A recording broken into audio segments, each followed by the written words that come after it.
Akhirnya mama saya ganti pengacara. Di situ pengacara yang keduanya enggak. Kalau saya tanya tentang gimana kelanjutannya, dia selalu jawab sedang diproses. Ke si pengacara itu, yang dikirim si itu? Atau pengacara lain berikutnya? Pengacara kedua? Iya. Sama juga dari Polda juga ngakunya, bukan? Bukan. Oke. Di situ dia setiap ada info selalu ke rumah dan minta duit. Mama saya sampai jual motor. Jual motor? Iya. Motor satu-satunya. Ya Allah. Oke, lanjut.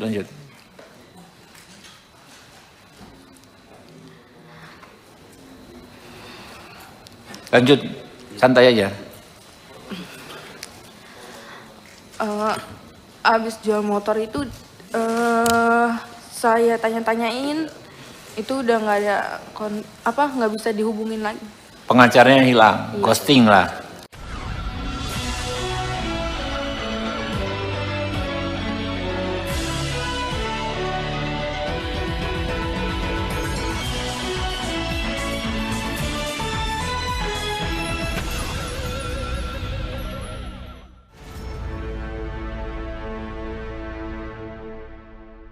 Assalamualaikum warahmatullahi wabarakatuh.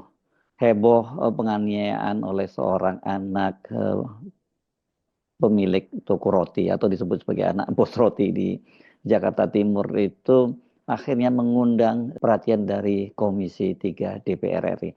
Wajar karena kasusnya ini heboh sekali. Dan kemudian baru setelah heboh di media sosial, polisi itu turun tangan. Dan dikenal dengan istilah no viral, no justice. Jadi lambannya penanganan dari kepolisian dan juga kemudian yang terbaru ini tampaknya ada upaya-upaya agar pelaku penganiayaan yakni George Sugama Halim ini dibebaskan karena dengan alasan dia mengalami gangguan jiwaan. Nggak jelas ini apakah gila atau terbelakangan mental. Akhirnya membuat Komisi 3 mengundang Kapolres Jakarta Timur, yakni Komisaris Besar Nicholas Lillipali, dan juga ini korban dari penganiayaan itu, yakni Dwi Ayu Darmawati dan pengacaranya. Nah, dalam penjelasannya kepada Komisi 3 ini memang sangat memprihatinkan ya kalau kita mendengar penjelasan dari Dwi Ayu ini. Sudah dianiaya dan dia ditipu juga oleh seorang pengacara sampai kemudian mereka menjual sepeda motor satu-satunya untuk biaya si pengacara tapi hasilnya tidak ada. Assalamualaikum warahmatullahi wabarakatuh. Saya mau menceritakan tentang kejadian yang saya alami. Jadi posisinya saya kan lagi kerja. Tanggal berapa itu Mbak Dwi? Tanggal 17 Oktober jam 9 malam. Jam 9 malam 2024 ya. 17 Oktober 2024. Si pelaku dari luar masuk ke dalam toko, terus duduk di sofa, terus dia mesen GoFood. Setelah abang GoFoodnya datang, di situ dia nyuruh saya nganterin makanannya ke kamar pribadinya. Terus di situ saya nolak karena di situ bukan tugas saya juga, makanya saya nolak. Ada hal lain juga dari sebelum kejadian ini, dia juga pernah ngatain saya miskin, babu. Terus dia juga sempat ngomong orang miskin kayak lu nggak bisa masukin gue ke penjara, gue nih kebal hukum. Dia sempat ngomong kayak gitu. Terus saya di situ mau resign, tapi ditahan sama adiknya si pelaku. Akhirnya saya dan karyawan yang lain minta untuk bikin perjanjian kalau saya nggak mau nganterin makanan si pelaku lagi. Dari situ saya nolak. Pas saya nolak berkali-kali, dia ngelempar saya pakai patung, terus ngelempar saya pakai bangku. Habis itu ngelempar saya pakai mesin edisi BCA. Habis itu saya ditarik sama ayahnya si pelaku. Terus karena HP sama tas saya masih di dalam, akhirnya saya balik lagi ke dalam. Tapi saya malah dilempari lagi pakai kursi. Akhirnya saya kabur ke belakang ke tempat banyak oven. Di situ saya nggak bisa kemana-mana. Akhirnya saya dilempari lagi pakai barang-barang. Terus yang endingnya di situ saya dilempar pakai loyang kue sampai kepala saya berdarah. Jadi berkali-kali itu Mbak ya? Iya. Dari jam 9 itu ya? Iya. Pertama setelah dia minta Mbak Dwi mengantarkan makanan nggak mau, dia sudah melakukan melempar. Ya, waktu mau pulang dilempar lagi sampai kena. Itu kena semua itu ya? Kena semua ke badan saya semua. Ke badan. Oh, nggak ada yang nolong waktu itu? Nggak ada. Nggak ada. Teman-teman yang lain nggak ada ya di situ ya? Nggak ada, saya di situ cuma berdua sama teman saya satu. Oh, Oke, terus sampai akhirnya waktu mau ngambil handphone itu dilempar Mbak Dwi tersudut ya? Iya. Kena kepala itu ya? Kepala. Itu yang ada bocor di foto itu ya? Iya. Di situ ya? Nah, lantas apa yang terjadi Mbak? Terus di situ pas udah berdarah, tapi saya nggak tahu kalau di situ udah berdarah, tapi saya udah megangin kepala saya begini. Terus dia mungkin dia udah ngeliat duluan darah, terus dia kabur ke belakang, baru saya bisa kabur keluar toko. Yang dia ngomong apa, saya kebal hukum itu sebelum melakukan apa setelah melakukan? Itu dia kejadian sebelum ini. Jadi ada kejadian lain sebelum kejadian itu? Iya ada. Tanggal berapa kejadian yang lainnya Bu? Bulan September. Oh jadi sering dia melakukan hal seperti itu? Selain kepada Mbak Dwi ada kepada yang lain juga? Kenapa? Selain kepada Mbak Dwi, ke karyawan lain ada dilakukan juga? Kalau ke karyawan yang lain mungkin dari mulut aja. Omongan, verbal. Iya. Oke, tapi yang Mbak Dwi bulan September sudah pernah dilempar juga? Iya, tapi di situ dia lempar saya pakai tempat solasi, itu kena kaki saya. Kena kaki? Oke. Kalau terus dia juga lempar saya pakai meja, tapi nggak kena. Nggak kena. Nah, makanya dia ngomong karena merujuk ke kejadian sebelumnya bahwa dia kebal hukum. Iya. Oke. Sampai setelah berdarah, Mbak dibawa ke rumah sakit gitu? Ke klinik. Ke klinik, penggilingan situ? Iya. Oke, lanjut. Abis kejadian itu langsung lapor ke Polsek Cakung. Ke Polsek Cakung? Rawamangun dulu. Rawamangun? Iya, tapi di situ emang nggak bisa nanganin. Karena Oke, kejadiannya di Cakung? Akhirnya dirujuk ke Cakung. Di Cakung juga nggak bisa nanganin juga. Kenapa yang Rawamangun menolak? Apa alasannya waktu itu? Mungkin TKP-nya. TKP, oke. akhirnya saya disuruh ke Polres Jatinegara, Jakarta Timur. Ke Polres Jakarta Timur di Jatinegara. Iya. Itu hari itu juga, hari yang Hari sama? itu juga. Jadi hari itu Mbak bolak-balik ke 3 kantor polisi? Iya. Diantar siapa? Teman-teman sama keluarga. Oke, 17 Oktober Mbak bolak-balik 3 kantor polisi, akhirnya diterima di Polres Jakarta Timur di Jatinegara itu ya? Iya. Oke, lanjut. Paginya langsung visum. Terus Visum.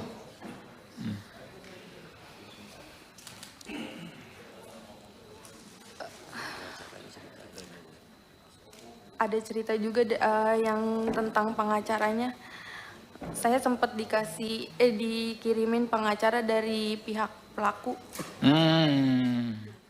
Tapi awalnya saya nggak tahu kalau itu dari pihak pelaku. Dia ngakunya dari LBH, utusan dari Polda. LBH utusan dari Polda? Iya, dia ngakunya. LBH apa? Disebutin aja mungkin. Kurang tahu. Dia ngomongnya itu aja. Oke, ngakui dari LBH ya, tapi Mbak belakangan tahu itu dari pelaku. Gitu. Awalnya nggak tahu. Oke. Terus pas pertemuan di Polres pengen BAP, di situ dia ngasih tahu kalau dia disuruh sama bos saya. Siapa namanya? Apsya. Nama pengacaranya. Nama pengacaranya? Enggak. Pengacaranya siapa namanya? Bosnya siapa namanya? Pengacaranya saya nggak tahu namanya. Iya, nama Bosnya, bos Anda siapa? Linda. Oh, Bu Linda ya. Nah, makanya namanya itu Linda apa ya? Linda. Oke, lanjut. Terus akhirnya mama saya ganti pengacara. Di situ pengacara yang keduanya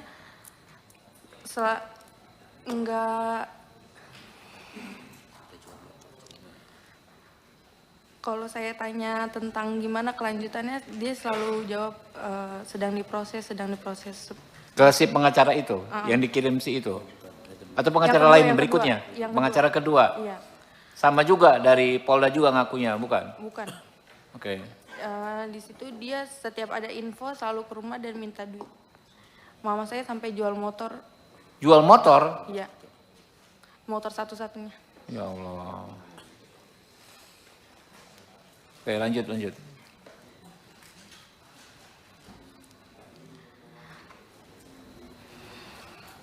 Lanjut, santai aja. Abis jual motor itu saya tanya-tanyain, itu udah nggak ada nggak bisa dihubungin lagi. Pengacaranya hilang, Iya. ghosting lah. Akhirnya saya dihubungi oleh Pak Jainuddin. Oke, dari timnya ini ya, timnya Pak John ya? Iya. Oke. Saya juga dikasih bantuan oleh Bang John kerja Oke. di perusahaan High Five. Sama saya juga kuliahkan di universitas terbaik di Jakarta. Oke. Sampai lulus. Alhamdulillah. Ditolong ya. Jadi selanjutnya didampingi tim lawyernya dari Pak John ya nih ya? Iya. Iya, betul. Oke. Sampai akhirnya kemarin ditangkap, coba cerita terus. Dilanjutkan. Mungkin tim advokasinya bisa ini.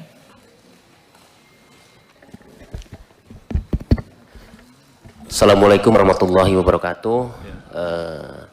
Yang saya banggakan, yang saya hormati, Bapak Habibur Rahman, pimpinan rapat Komisi 3 beserta jajarannya, Bapak Kapolda Kalimantan Tengah beserta jajarannya, dan Bapak Kapolres Jakarta Timur beserta jajarannya.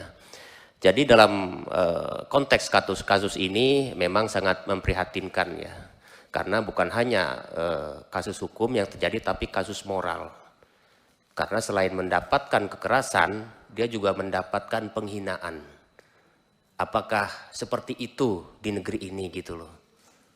Dan itulah yang sangat kita sayangkan, sampai ada dia kebal hukum. Ya, Pak. Pemeriksaannya sampai hari ini gimana Pak? Sejauh ini pemeriksaan, walaupun kami baru menerima kuasa itu tanggal 15. 15 apa Pak? 15 Desember. Oh Desember. Iya. Kejadiannya 17 Oktober. Oktober. Oke. Nah selama ini ada nggak, ada dari Oktober ke Desember, ada yang bisa cerita nggak prosesnya seperti apa pemeriksaan? Tanggal 15 itu kebetulan saudari Ayu ini juga melakukan pemeriksaan pada saat itu, dan dia juga mencoba menghubungi pengacaranya, namun tidak ada respon. Makanya malam itu juga kita dampingi. Langsung diambil alih ya? Iya, betul. Terlantarkan oleh pengacara yang lama, mungkin begitu ya? Betul, pimpinan. Jadi sekalian saya mendampingi Ayu, dan juga saya menggali informasi seperti apa melalui penyidik, dan berdasarkan keterangan yang ada, ya proses normatif, tidak ada kendala. Mungkin kenapa proses itu jadi terkendala ataupun dianggap lama, karena memang pengacara ini juga penyebabnya gitu loh. Jadi komunikasi itu tidak lancar gitu loh. Dari penyidik ke pengacara tidak lancar, dari korban juga ke pengacara tidak lancar, seperti itu. Sampai sekarang pun pengacaranya menghilang, nggak bisa dihubungin. Seperti itu gitu loh. Dan saat itu juga dari penyidik dapat informasi ini segera naik sidik perkara itu gitu loh. Jadi ya saya apresiasi dan berterima kasih tanggal 15 itu juga gitu loh. Dan malamnya kan langsung dilakukan penahanan terhadap si pelaku, Pak. Tadi memang menyedihkan sekali kalau kita menyimak pernyataan dari Bi Ayu ini ya. Banyak ada upaya-upaya dari keluarga korban, terutama orang tua korban yang kemudian mencoba melokalisir kasusnya, karena dengan menyediakan seorang pengacara tadi kan agak aneh kan, karena dia melaporkan anaknya tapi kemudian dia menyediakan pengacaranya. Nah belakangan ini yang juga banyak mendapat sorotan dari netizen itu adalah pernyataan dari orang tua korban, yakni ibunya, Ibu Linda ini, melalui akun media sosialnya dia mengunggah keterangan penjelasan bahwa anaknya Jos Sugama Halim ini katanya dia punya keterbelakangan mental atau gangguan jiwa lah gitu, karena ini bukan kasus pertama dia melakukan penganiayaan, karena katanya bukan hanya kepada karyawan, bukan kepada pegawai, tapi juga kepada keluarganya sendiri. Katanya dia itu pernah melakukan penganiayaan. Ini klaim dari ibunya ya. Nah, soal inilah yang kemudian diingatkan oleh Ketua Komisi 3 Habibur Rahman agar jangan sampai jadi alasan untuk memberikan keistimewaan, apalagi membebaskan George Sugama ini. Sebelum ke rekan-rekan anggota, sedikit saya konfirmasi ke Pak Kapolres. Ini pelaku ini kasat mata terlihat dia sakit jiwa atau apa sih? Mohon izin Pak, itu kalau kasat matanya seperti yang disampaikan oleh Bapak yang terhormat Ketua, tapi kami tidak bisa mengejas ataupun kami tidak bisa menentukan. Setega itu gitu kan? Kami akan melakukan pemeriksaan. Jadi kayak bukan manusia gitu loh perilakunya. Kami akan melakukan pemeriksaan psikologis yang bersangkutan. Iya, tapi jangan jadi alasan pemaaf nanti Pak. Siap. Ya. Kalau masalah pelaku kemudian disinyalir, katanya ini ya, ada perkembangan pemikirannya agak terbelakang, itu jangan diterima mentah-mentah. Ya, harus diobservasi dulu kalau memang perlu. Di tempat yang ditentukan, baru disimpulkan oleh pihak yang punya keahlian tentang itu. Ya, kalau tidak, berlakukan dia seperti orang-orang atau pelaku atau tersangka pada umumnya. Ya, melakukan penganiayaan berat, ya hukumannya ada. Jadi gini Pak Kapolres, juga jangan sampai itu nanti diarahkan menjadi alasan pemaaf. Ya. Ketidaknormalan dia dalam konteks kemanusiaan memang begitu tega ya, melempar perempuan dengan alat-alat sebesar itu ya, memang nggak masuk nalar. Tapi dalam konteks hukum saya sangat yakin orang ini bisa bertanggung jawab secara hukum Pak. Jadi kita minta tolong ya Pak ya, diperlakukan sebagaimana tahanan yang lain. Ditahan kan ya sekarang Pak? Ya, ditahan sebagaimana tahanan yang lain. Jangan ada keistimewaan apapun kepada orang ini. Ya, itu ya Pak ya, minta tolong dipastikan. Ya ini memang modus baru ini ya, kalau kemudian dengan alasan kan kalau orang dengan gangguan kejiwaan atau keterbelakangan mental kan memang secara hukum dia tidak bisa bisa mempertanggungjawabkan perbuatannya atau di bawah pengampuan. Apakah benar seperti itu? Jangan sampai dia ini mendapat perlakuan istimewa karena kedekatannya dengan instansi TNI. Mungkin diduga seperti itu karena di media sosial kan sekarang beredar foto-foto dari George Sugama Halim ini bersama dengan beberapa orang prajurit dari TNI Angkatan Darat, dan ini dari netizen yang memviralkan ini katanya mendapatkan dari Facebook dari George Sugama sendiri. Jadi dia menjamin keasliannya itu. Dan soal ini kemudian mendapat tanggapan dari Kepala Dinas Penerangan TNI Angkatan Darat, yakni Kolonel Infanteri Wahyu Yudayana, yang menyatakan bahwa narasi itu tidak tepat kalau dinyatakan bahwa dia mendapat backing dari TNI AD, karena katanya foto itu benar, itu George Sugama itu berfoto bersama 3 orang personal polisi militer TNI Angkatan Darat, tapi katanya foto itu diambil pada tahun 2021, jauh sebelum peristiwa itu terjadi. Dia tidak menjelaskan apa kaitannya antara George Sugama ini dengan para anggota polisi militer tadi. Tapi saya kira hal-hal semacam ini memang mesti dibikin clear, karena kalau tidak akan menimbulkan dugaan-dugaan, bahkan nanti bisa saja menjurus ke fitnah, dan itu bisa memperburuk institusi, bukan hanya Polri, tapi juga TNI Angkatan Darat. Saya Sumunarif dari Forum News Network, sampai jumpa lagi. Wassalamualaikum warahmatullahi wabarakatuh.